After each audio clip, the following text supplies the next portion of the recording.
మన ఆచారాలు, సంస్కృతి, సంప్రదాయాలకు స్వాగతం. వారాహిదేవి హిందూ మత నమ్మకాల ప్రకారం అమ్మవారి శక్తి రూపాలలో ఒకటి.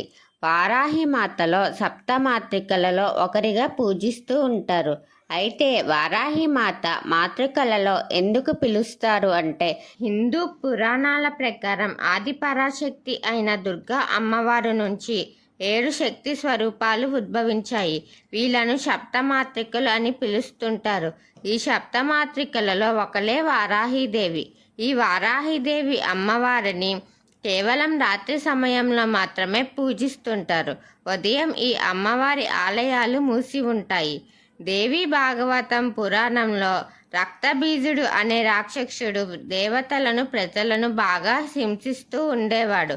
అప్పుడు దేవతలందరూ త్రిమాతలలో ఒకరైన పార్వతీదేవి దగ్గరికి వెళ్ళి సహాయం కోరుతారు. వారి గోడు విన్న పార్వతీదేవి కోపంతో ఉగ్రరూపంలో ఆదిశక్తి అవతారం ఎత్తి రక్తబీజుణ్ణి అంతం చేయడానికి వెళ్తుంది.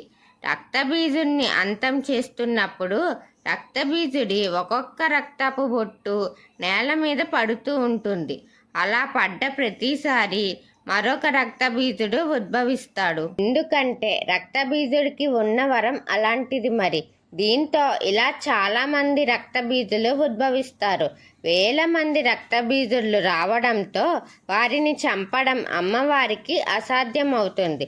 అప్పుడు తన దేహం నుండి సప్తమాతలను సృష్టిస్తుంది. ఈ సప్తమాతలను తాంత్రిక శక్తులు ఎక్కువగా ఉంటాయట. ఈ సప్తమాతృకులు ఎవరంటే బ్రహ్మాని, వైష్ణవి, మహేశ్వరి, ఇంద్రాణి, కైమారి, వారాహి, చాముండి. ఈ 7 అవతారాలు రక్తబీజుణ్ణి చంపడంలో సహాయపడతారు.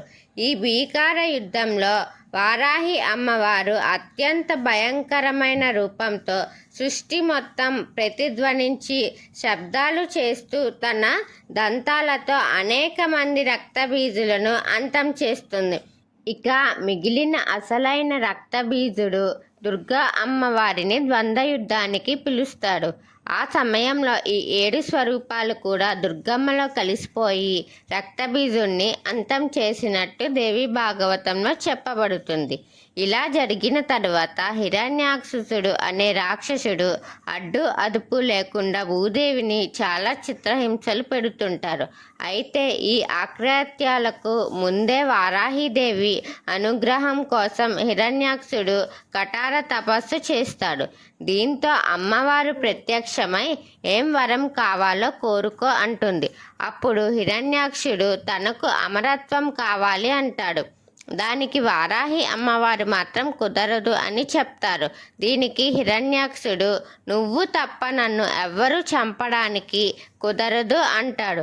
దానికి అమ్మవారు సరే అని అంటుంది.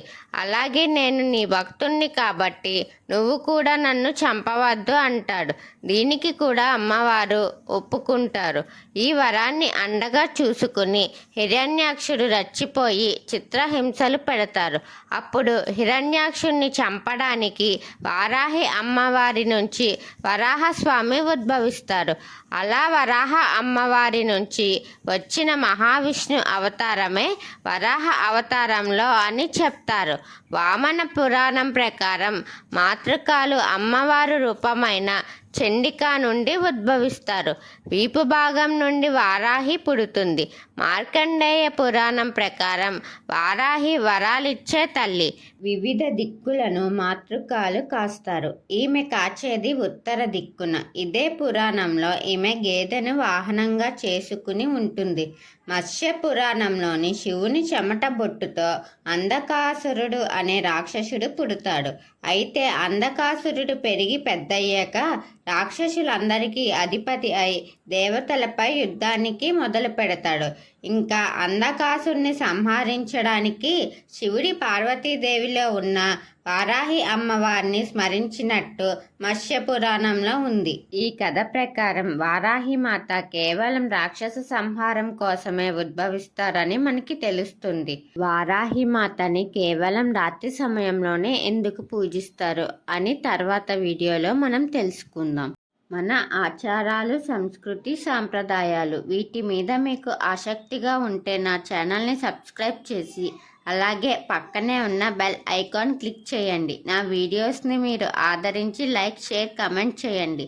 ఓం శ్రీమాత్రే నమః.